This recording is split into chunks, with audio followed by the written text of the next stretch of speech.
Je vous propose un temps hors du temps, un temps de partage. Partager ce chemin de rencontre, ce que ces personnes m'ont apporté dans la vie. Et puis comme c'est plus sympa de donner un nom aux choses pour les concrétiser, pour les réaliser, ce sera mes chroniques. Les chroniques de Laurine, parce qu'on a tous de l'or en soi.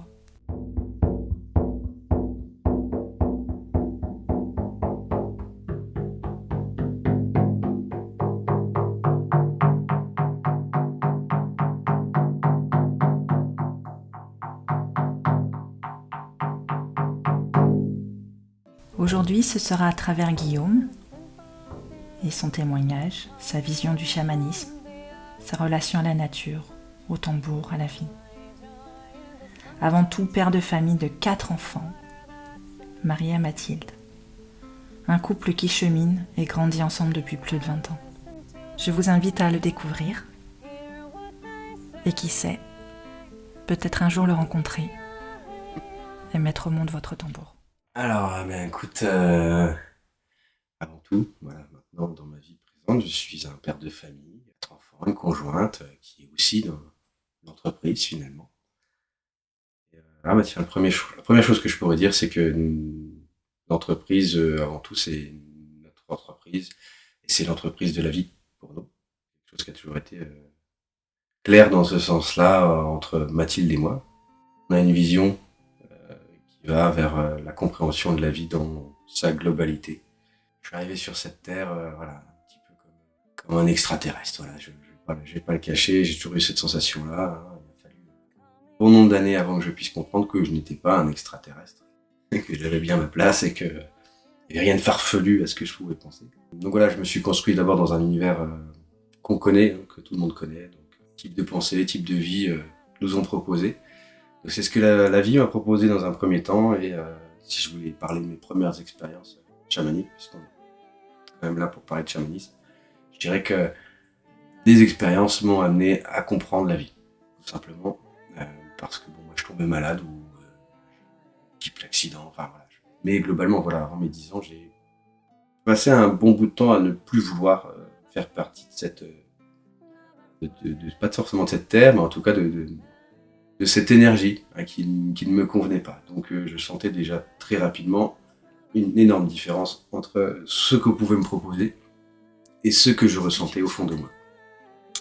Donc bah oui, c'était des fuites, hein, que ce soit les blessures ou autres séjours à l'hôpital, c'était un moyen de fuir, ou mon contexte familial, ou un contexte scolaire trop dur, des soi-disant difficultés d'apprentissage, des dyslexies, des machins, voilà, tout ce qu'on peut stigmatiser sur un enfant qui est différent.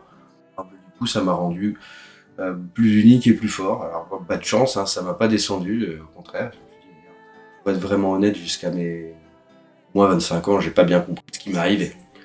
J'étais dans des formes de compréhension très, très victimisantes, où je me dis, mais attends, moi j'ai eu ça, je m'en prends par la gueule. Désolé pour la gueule, mais voilà, c'est quand même la sensation qu'on a au fond de soi. On se dit, mais attends, mais moi je suis pas là pour essuyer des trucs et tout.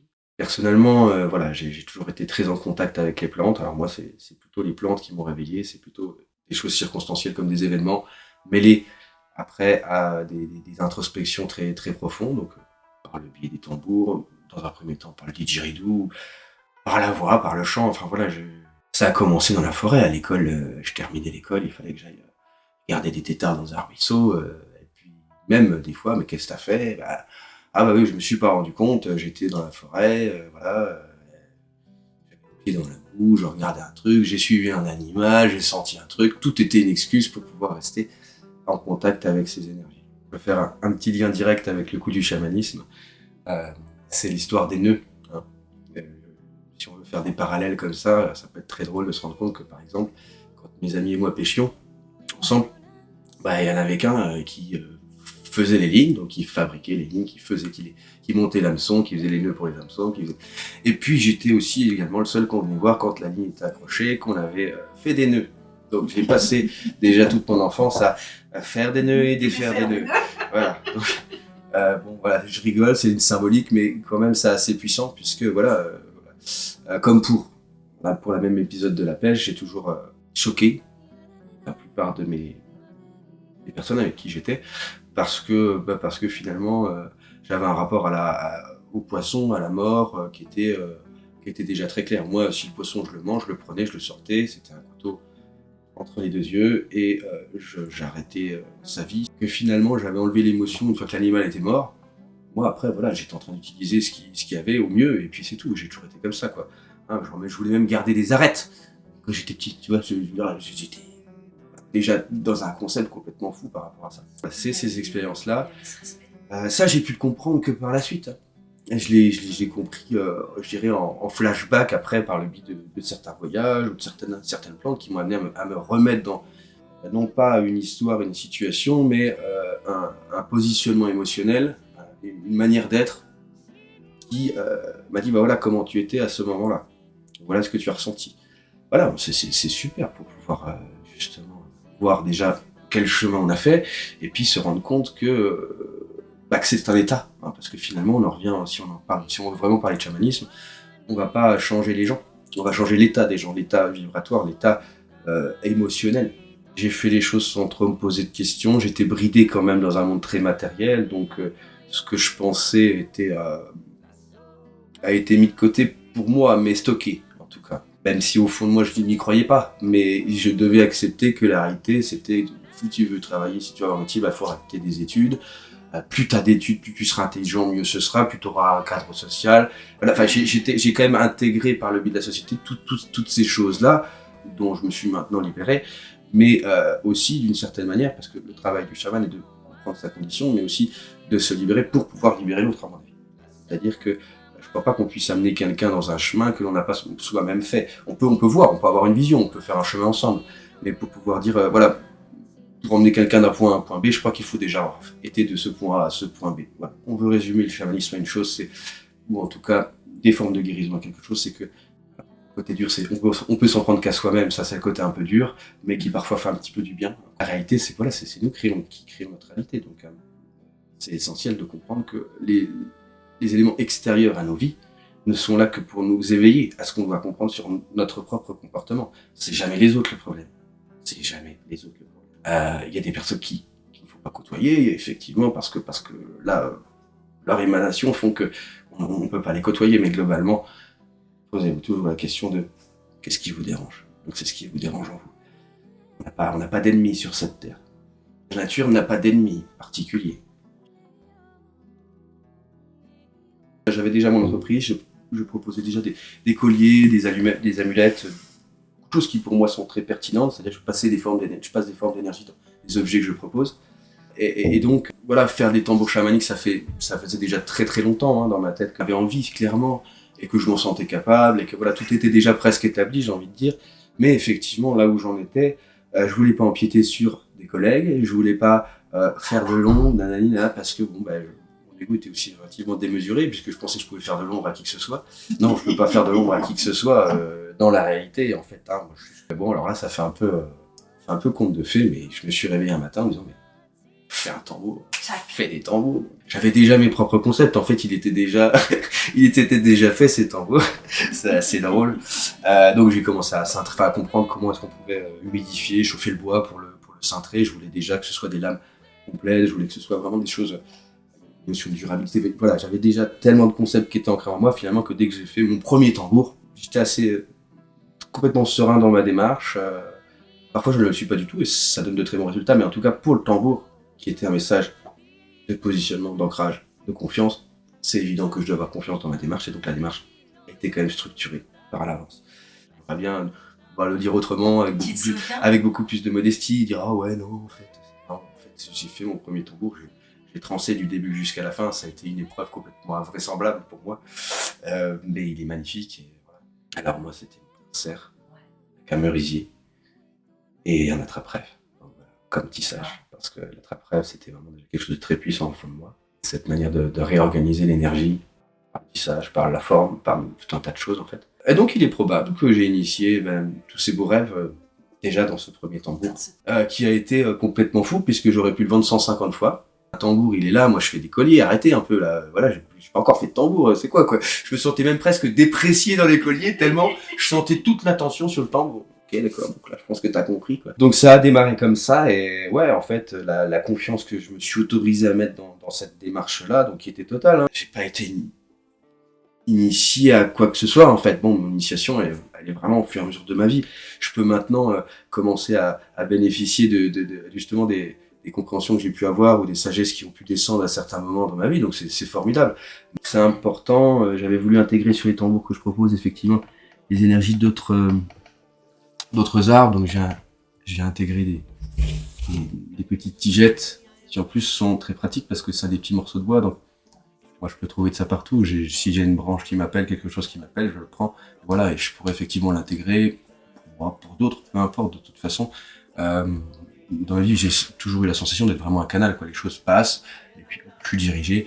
Quand je suis dans la forêt, que je trouve des minéraux, peu importe les choses, c'est pas moi qui ai tourné la tête. Bien sûr que c'est moi qui ai tourné la tête, je blague, mais la réalité c'est que quelque chose m'a une forme de force, pas forcément extérieure à moi, mais en tout cas qui est influencée quand même par autre chose, m'a amené à regarder dans cette direction. Moi, dans le chamanisme, on parle des totems, on parle de toutes ces choses-là.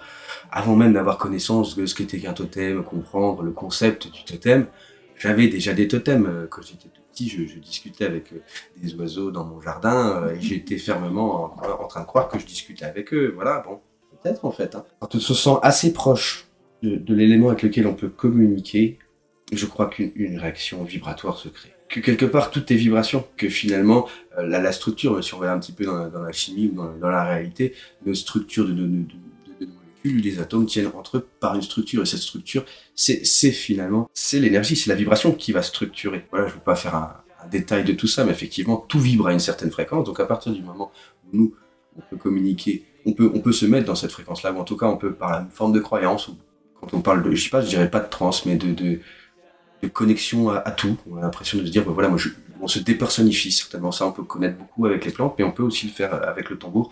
On dépersonnalise d'une certaine manière pour trouver un état associé à tout. Et dans cet état vibratoire, on peut trouver ce qui nous plaît, ce qui vibre avec nous. Quand on reste dans un état très physique, on peut voir avec les yeux, on peut entendre avec les oreilles quelque chose qui est connecté à cet ensemble-là. On va avoir encore d'autres réalités. Et qui sont souvent très intéressantes à ramener dans le monde réel, puisque finalement on se rend compte que c'est complètement corrélé. Voir qu'on peut mettre son pantalon sans avoir pensé qu'on a mis son pantalon, c'est complètement fou. Voilà. Non. À un moment donné, tout ce que tu as fait a été pensé, intégré et placé dans ton corps. Non. Quand ça agit sous le coup de l'hormone, c'est parce que y a un circuit qui est là-dedans, donc ça passe directement. Mais globalement, on est tous faits en conscience pour réfléchir les choses qu'on fait. Le son de manière générale. Là, on parle du tambour, mais si vraiment je veux être honnête, c'est un ensemble de sons. Le chant des oiseaux, le son du vent, l'eau qui vient se cracher sur le rocher, celui qui fait un tourbillon et qui n'a pas le même son. C'est ça, moi, qui m'a initié, qui m'a à chaque fois amené à comprendre quelque chose ou quoi que ce soit, en fait, finalement.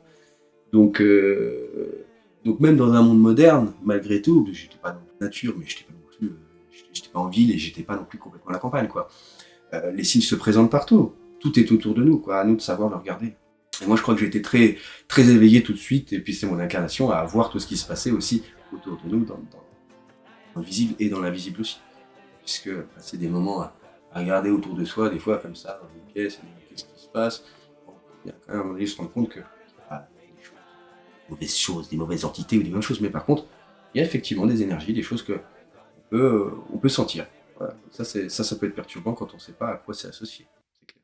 Donc le tambour, oui, permet, en tout cas par le biais de la vibration, du coup, de mettre en conscience, de faire. C'est quand même, comme c'est une représentation physique finalement d'un concept, bah, c'est ce qui nous permet aussi, c'est-à-dire de comprendre tout ce qui est, de ce qu'on, peut-être pas ce qu'on peut pas comprendre, mais en tout cas de tout ce qui est de l'ordre de l'invisible, il peut nous apporter dans la matière une concrétisation et une compréhension dans l'ordre visible.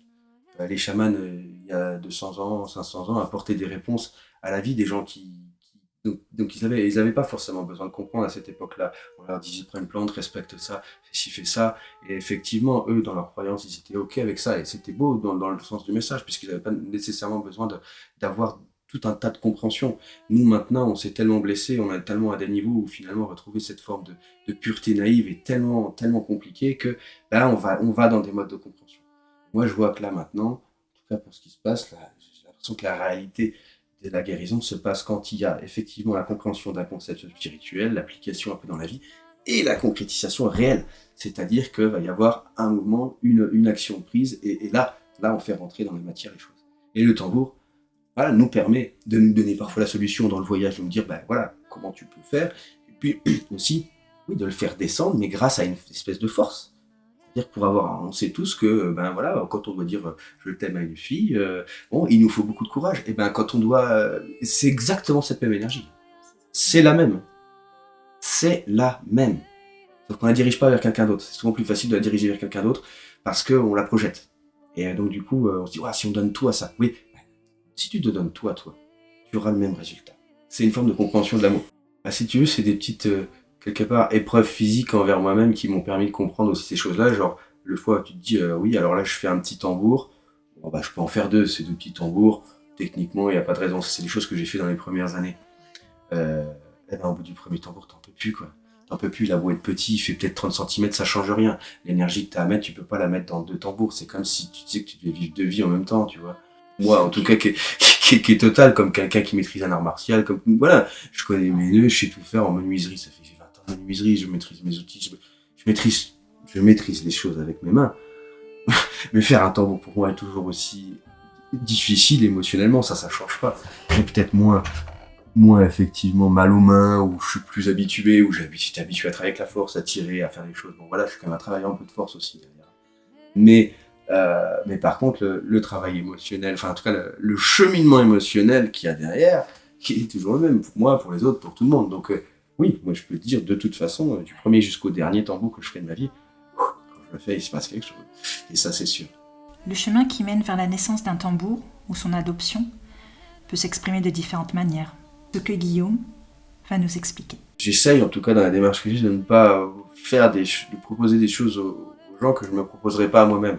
Et moi, quand je suis face à ces peaux d'animaux-là, en tout cas, voilà, je sais directement que si dans ma tête je me dis, bon, je veux faire tel animal, c'est ça, c'est ça, on fait ce qu'on peut en tant qu'être humain. Mais le mental prend une place tellement évidente qu'à un moment donné, même pour moi, qui est une ennemi, qui analyse des trucs, et c'est super, il est connecté. Non. Quand je suis en train de réfléchir, ça sert à rien. Donc cette démarche-là est complètement normale. Donc oui, ça peut heurter dans certains cas. Et souvent, hein, le coup du bison revient. Je rigole avec le bison parce que c'est un totem très puissant. Oui, bah on espère qu'on va choisir le bon totem. Je rigole sans rigoler. On est toujours fiers quand on a été choisi par un totem important, bien sûr. Mais je dirais que si on veut, moi, sincèrement être honnête, je pense qu'il y a autant à comprendre dans le totem de l'escargot que dans le totem du bison. Donc, à un moment donné, c'est surtout le regard que tu as toi, de l'importance que tu mets, et finalement, peut-être que la personne qui veut le bison a besoin de bison. C'est pas ça que je remets en cause. C'est quel regard tu as sur le truc. Je suis pas là pour remettre ça en cause. Par contre, je suis là pour titiller et te faire rendre compte qu'en fait, on a quand même encore des parts mentales qui sont bien souvent bien accrochées, et que quand on veut quelque chose, bon, donc là, il faut le casser. C'est pour ça que dans le stage, effectivement, on commence par déjà une grosse balade en forêt pour pouvoir décharger tout un tas de trucs, parce que naturellement, on n'est pas obligé, on va pas faire des rituels. Bon, moi, je propose, et j'aime bien, là, parfois j'aime bien pousser un peu, mettez vos pieds dans l'eau, faites quand même 2-3 petites choses, si vous avez envie de crier, si vous avez envie de marcher pieds nus, enfin, voilà, j'essaye de donner des petites idées, quoi, quand même. J'essaye d'amener aux gens de trouver en eux-mêmes, c'est cet état d'enfant intérieur, donc d'espèce de naïveté pure, belle, et puis voilà, et quand on est au contact de la nature, finalement, on se sent tellement avec elle qu'on est rassuré. Déjà, on commence toujours par cette balade-là, hein, même s'il pleut, quoi que ce soit, hein, on va faire un tour dehors. On va pas faire 2 heures, hein. Je vous lave pas non plus, hein. Mais voilà, c'est important aussi. Donc voilà, donc on commence déjà en laissant tout ce qu'on a laissé à la nature, parce qu'elle le retraite très très bien. Et c'est pas se débarrasser, c'est lui donner la possibilité de le retraiter par le biais de son cœur, par le biais de son souffle, par le biais de tout ce qu'elle peut avoir en elle-même, et finalement de nous le rendre d'une manière purifiée. En tout cas, dans le chamanisme, moi je ne veux pas, je ne souhaite pas, ça peut se faire, enlever les choses, enlever corps, enlever l'énergie du corps parce qu'elle dérange. Déjà parce que je pense qu'à un moment donné, si vraiment elle est amenée à être là, ben, elle va revenir. Et puis de toute façon, on est plutôt enfin, pour moi en tout cas, je suis plutôt dans un aspect de métamorphose, c'est-à-dire changer son regard par rapport à la chose, changer sa manière de voir la situation. Dans l'énergie, voilà, elle nous montre que en fait, non. Et puis la Terre est neutre, ça a souvent dit oui, mais alors on est aidé parce qu'on est bon avec la nature, parce qu'on l'aide ou quoi que ce soit. Bon, oui, effectivement, si t'es un gros pollueur, je suis pas sûr que la nature va t'aider. Mais par contre, elle est neutre, elle est pas en train de te juger, de savoir, bah toi tu pollues. Non, elle veut que tu t'éveilles à toi-même. Elle s'en fout du reste. Elle accepte d'être polluée, elle accepte d'être brûlée, d'être détruite, d'être fracassée depuis des milliers d'années par nous. Et la Terre, c'est une terre d'amour. Elle nous permet de faire toutes ces erreurs parce qu'en fait, elle les accueille dans l'amour. Et c'est ça qu'elle nous montre comme message. Accueille tes erreurs dans l'amour et tu verras qu'en fait, tu pourras déjà te pardonner. Et puis surtout, tu ne recommenceras jamais dans ta vie. On va dire, ah oui, on peut tout accepter, on peut tout accepter. Non, bah non. En tant qu'être humain, on voit bien qu'on peut pas tout accepter. On peut se faire trahir une fois, deux fois, mais la troisième fois, soit on comprend, soit on va envoyer chier tous ceux qui viendront après nous voir. Donc non, si on passe pas par cette forme d'amour et de compréhension comme la Terre fait elle-même en dépolluant tous les jours tout ce qu'on lui fait subir, je crois qu'on n'y arrivera pas non plus. Donc c'est bien une dépollution de nous-mêmes, une forme de dépollution de nous-mêmes. Quand tu craches par terre ou tu pisses par terre ou tu pisses dans l'eau, tu pisses dans tes propres cellules, hein, parce que de toute façon, peut-être pas toi, mais de toute façon un autre être humain va se retrouver avec cette eau là, cette eau chargée avec ta pisse dans son corps. Alors, je fais un peu des schémas, mais tout est cyclique, quoi. Donc à un moment donné, clairement, quoi, je veux dire, c'est pas logique en fait dans la conscience de vie. C'est pas logique de polluer, de scier la branche sur laquelle on est. Ça l'est pas. Ça l'est jusqu'à ce que tu comprennes en fait que tu le fais. Et c'est pour ça que la nature nous propose de le faire. Moi, c'est ce que j'ai envie de diffuser, c'est ce que j'ai envie de dire que finalement, on peut pas tous s'aimer. Par contre, la nature nous montre bien, dans un jardin, peu importe, enfin partout dans la nature, c'est là. Moi, j'ai pas de raison de croire autrement qu'on puisse s'assembler. Il n'y a pas n'importe quelle plante qui s'assemble avec n'importe quelle plante. Voilà, donc on a bien des manières de s'assembler, on a bien des associations qui sont positives, parfois elles le sont moins, mais en tout cas, globalement, la Terre nous a montré qu'on pouvait tout assembler quand on met une forme d'amour et une forme... Dans l'amour, il y a le mot respect, c'est très important quand même. Le respect, c'est super important. C'est vraiment super important. Et les végétaux se respectent. Les animaux se respectent les uns et les autres. Pour moi, cette cohérence-là, elle est inaltérable, elle est indéniable à la vie. Nous, c'est ce chemin-là. On croit qu'on peut beaucoup s'assembler, qu'on peut s'arranger, que effectivement tous les peuples ne peuvent pas vivre ensemble, mais qu'on peut s'arranger. La nature sait le faire. Pourquoi nous on fait partie de cette nature. Il n'y a aucune raison qu'on ne sache pas s'assembler positivement. Que ressens-tu lorsque l'un de tes tambours quitte le nid, sachant que c'est une partie de lui, une partie de son énergie? Qu'est-ce qui se passe? Très sincèrement, Il y a un bout de toi là-dedans. Alors là, c'est très bizarre ce qui s'est passé parce que c'est très marrant que tu abordes ça maintenant. Globalement, dans un premier temps, j'étais triste. J'avais perdu une partie de moi. Sincèrement, c'était pas évident. Mais en fait, j'ai compris que, quelque part, je me donnais les possibilités de comprendre les choses par le biais des tambours et je donnais aux autres la possibilité de comprendre ces mêmes choses par le biais des tambours. Quand je vends un tambour, moi déjà, j'ai fait un passage dans l'intégration de ce que j'ai. C'est-à-dire que, et là, c'est pas la première fois, du coup, ça m'arrive, c'est des petites choses où, bizarrement, avant d'avoir des moments de vente ou quoi que ce soit, j'ai quelques tambours que je vais voir. Le lendemain, ils partent. C'est quand même fou, c'est ceux que j'avais touchés, machin et tout. Finalement, à chaque fois que maintenant je vends un tambour, je m'auto-gratifie. Donc, non, c'est plus une douleur. Voilà, j'ai même une petite larme, mais c'est la larme de bonheur, là, du coup. Je sais que ce que je vais apporter, c'est cool, si tu veux. Ça me fait super plaisir, imagine même. Enfin, tu vois ce que je veux dire. Et puis, parce que j'accepte aussi un peu plus maintenant les rétributions financières par rapport à ça. Je pourrais vendre beaucoup plus cher les produits que je propose. Voilà, pour moi, c'est un équilibre. Ça a été un équilibre. Quand c'est fluide, quand c'est juste. Voilà, là on parle, c'est relativement fluide, c'est cool. Et moi, mes premiers signes aussi, où je pouvais savoir, où je pouvais comprendre à quel moment j'étais dans des formes de clairvoyance, ou à quel moment c'était pertinent. Quand je balbutiais que je savais plus que j'étais là, c'est que de toute façon, c'est que c'était pas injuste, ou que ça devait pas sortir, ou qu'il y avait un truc mental qui était arrivé là-dedans. Si ce que tu dis, tu le sens, tu le parles, tu le dis, tu le vis. Voilà, c'est pas besoin de remettre ça en question. Lorsque nous avons fini cette chronique, nous nous sommes dit que ce moment était unique, que nous pourrions refaire cette interview où elle serait toujours différente. Et tant mieux. Au final, l'intérêt était le chemin que nous avons parcouru ensemble, en cet instant présent. De cet instant, qu'est-ce qui vous a marqué? De l'histoire des nœuds à l'éveil de soi, qu'il y a autant à comprendre du totem du bison que de l'escargot, ou croire en sa créativité et ses rêves. Vous pouvez rencontrer Guillaume et Mathilde au Girmont-Val d'Ajol, situé dans les Vosges. D'ailleurs, Mathilde exerce une autre activité, mais ça, c'est une autre histoire.